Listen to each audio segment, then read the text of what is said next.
Hello বন্ধুরা, আজ আবার চলে এসেছি একটা মেকআপ ভিডিও নিয়ে। তো চলো দেরি না করে চলে যাক মেন ভিডিওতে। প্রথম স্টেপ হচ্ছে ময়েশ্চারাইজার। ময়েশ্চারাইজার হিসেবে আমি নিভিয়ার এই ময়েশ্চারাইজারটা সবসময় ইউজ করি মেকআপের আগে। ঠিক আছে, প্রথমে বেস কিন্তু সবসময় ভালো রাখতে হবে একটা মেকআপ মানে ঠিক লং লাস্টিং করার জন্য। ঠিক আছে, তো প্রথমে এটা ভালোভাবে এই ময়েশ্চারাইজারটা অ্যাপ্লাই করে নেওয়া হলো। এরপর নেক্সট স্টেপ হচ্ছে প্রাইমার হিসেবে আমি এই ইনসাইডের প্রাইমারটা ইউজ করছি।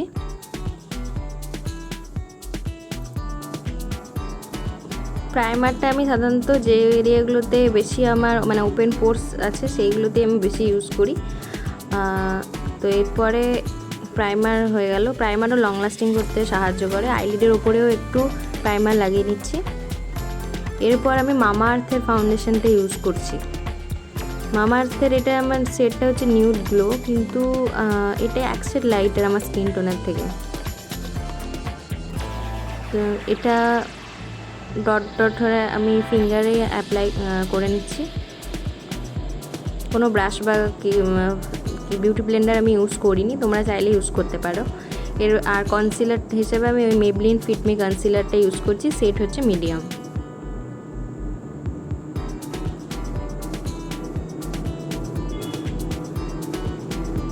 এরপরে এটা ভালোভাবে ব্লেন্ড করে নিতে হবে। আচ্ছা, তোমরা যেভাবেই ব্লেন্ড করো, ব্লেন্ডটা হচ্ছে টাইম টেকিং প্রসেস। ঠিক আছে, যত ভালো করে ব্লেন্ড করবে তত ভালো করে মেকআপটা বসবে, মেকআপটা কেকি হবে না, তারপরে প্যাচি হবে না, অনেক কিছু প্রবলেম দেখা যায় মেকআপের পরে। তো ব্লেন্ডটা হচ্ছে একমাত্র সলিউশন, যত একটু টাইম নিয়ে ব্লেন্ড করতে হয়। ঠিক আছে, এরপরে লুজ পাউডার দিয়ে সেটিং করে নিতে হয়। লুজ পাউডারটা আমি মেবলিনের fit me loose powder use করছি। এটা শেডও আই থিঙ্ক লাইট মিডিয়াম। আর প্রোডাক্টস ডেসক্রিপশনে সব লিঙ্ক দেওয়া থাকবে, তোমরা চাইলে পারচেস করে নিতে পারো। আচ্ছা, কনসিলারের জায়গাটাই বেশি ভালো করে ফোকাস করে সবসময় লুজ পাউডারটা ইউজ করবে, কারণ ওই জায়গাটাতে নয়তো ক্রিজ তাড়াতাড়ি পড়ে যায়। এরপর আইশ্যাডো প্যালেটে আমি মেকআপ রেভলিউশনের আইশ্যাডো প্যালেট ইউজ করছি। প্রথমটা ইউজ করছি চকলেট ব্রাউন কালার, ওইটা একদম আউটার কর্নারে অ্যাপ্লাই করছি।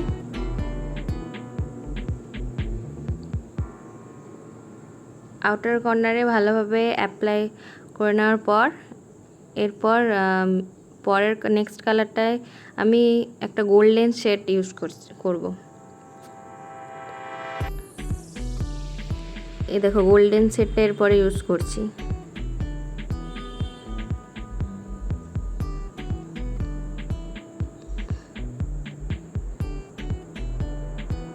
আইশ্যাডোর ক্ষেত্রেও ব্লেন্ডিংটা সবচেয়ে ইম্পর্ট্যান্ট।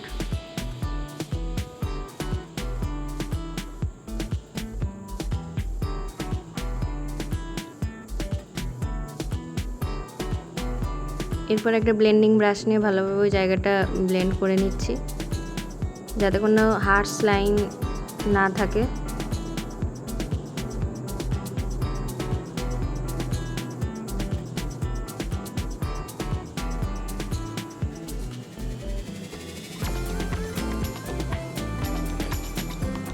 আরেকবার একটু আউটার কর্নারটা একটু ডার্ক করার চেষ্টা করছি।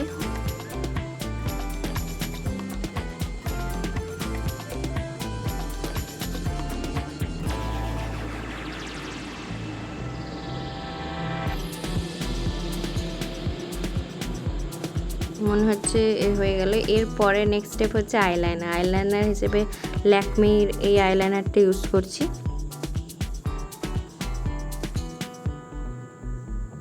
আমি জানি না, আইলাইনারটা আমার ক্ষেত্রে সবথেকে টাফ ফিল হয় আমার। ওই দুটো চোখে মানে দুটো আইলিডে সেম ওয়েতে আইলাইনার অ্যাপ্লাই করা আমার খুব হার্ড, এখনও হার্ড ফিল হয়।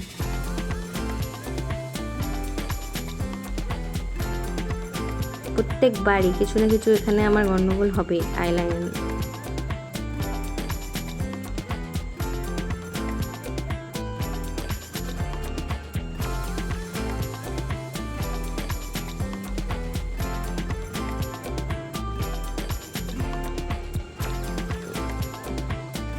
যথারীতি আমার লেফট আইটা একটু হালকা এক জায়গায় একটু মোটা হয়ে গেছিলো, তো আমি এটা ফিক্সড করার একটু চেষ্টা করছি। এরপর আমি কাজল অ্যাপ্লাই করব। কাজলে এই গ্ল্যামের কাজলটা আমি অ্যাপ্লাই করছি। কাজলটা আমি এই লুকটা একটু ডার্ক করার ডার্কই রাখবো ভেবেছি।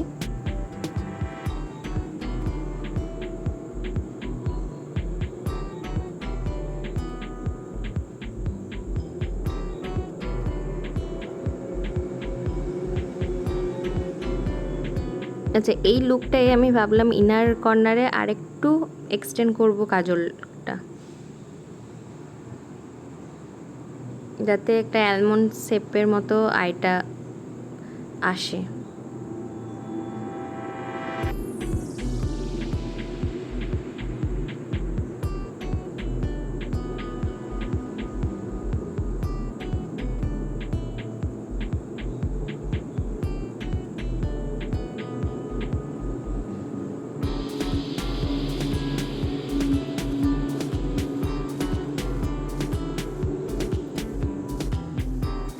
এরপরে মেবলিনের হাইপার কার্ল ভলিউম এক্সপ্রেস এই মাস্কারাটা ইউজ করছি। দেখো মাস্কারাটা একটু জিগজ্যাগ মোশনে ইউজ করছি।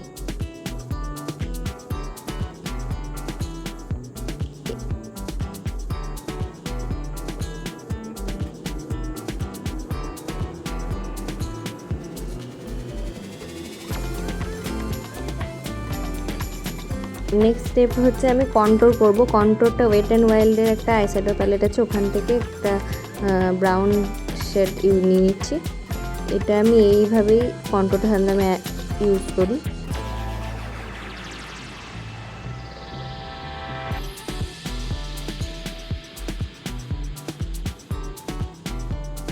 এরপরে ব্লাশটা আমি ওই রেভলিউশন প্যালেট থেকে একটা পিঙ্ক কালারের শেডটা ইউজ করছি।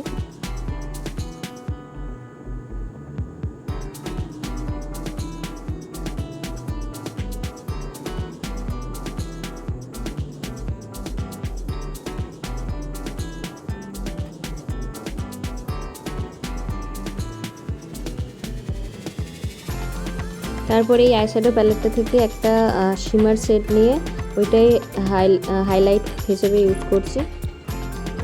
এটা চিক বোনে অ্যাপ্লাই করে নিচ্ছি, আর নোজেও একটু অ্যাপ্লাই করে নিচ্ছি। এরপর মেবলিনেরই একটা আইব্রো পেন্সিল দিয়ে ওই যেটা এই ব্রাশটা ওটাতে একটু শেপ দিয়ে দিচ্ছি।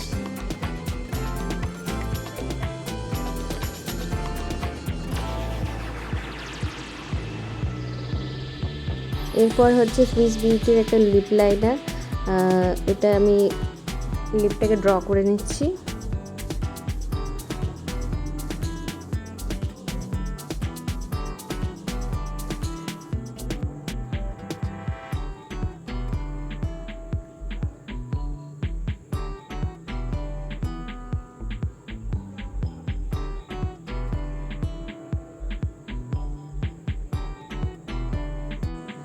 এরপর লিপস্টিক হিসেবে আমি এই লাভ আর্থের আইরিস কফি সেটটা ইউজ করছি। এই সেটটা খুবই ভালো সেট। একটা রেডি কী বলবো এটাকে, রেডিশ মভ শেডের উপর এটা।